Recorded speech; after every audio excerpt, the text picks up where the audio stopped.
Kim Chu, pumalag naging emosyonal paulit-ulit na lang, nakiusap kay Sian Lim na tigilan na ang pag-uungkat sa past. Please, honey. Yun. Wala ka. I know, I'm so sorry. Kasi paulit-ulit na lang, so just give it a rest and let's see.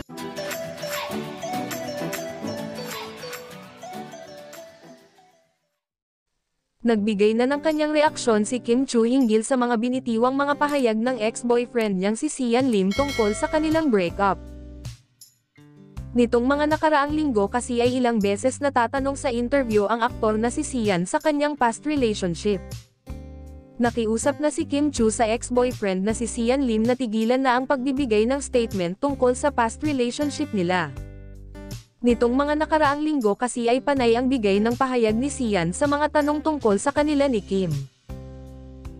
Sinabi ni Kim na ayaw na raw sana niyang maungkat pa ang anumang nangyari sa nakaraan matapos ang breakup nila ni Sian noong Disyembre 2023. Entering 2024, sabi ko talaga I just want a fresh start, new beginning and I don't want to dwell sa past, saad ni Kim. Makahulugang hirit pa ni Kim, hindi naman siya mapag-uusapan if no one's lighting the fire.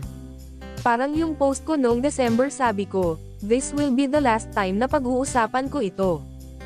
Pero parang ang dami pa rin. Parang hindi naman siya mapag-uusapan kung no one's lighting the fire.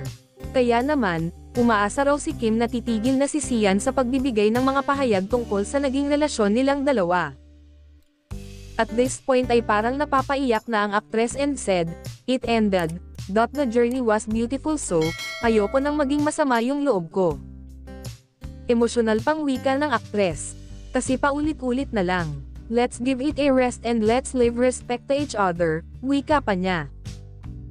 Umaasa raw si Kim na iiwasan na ni Sian na magbigay ng mga statement tungkol sa nakaraan nilang relasyon.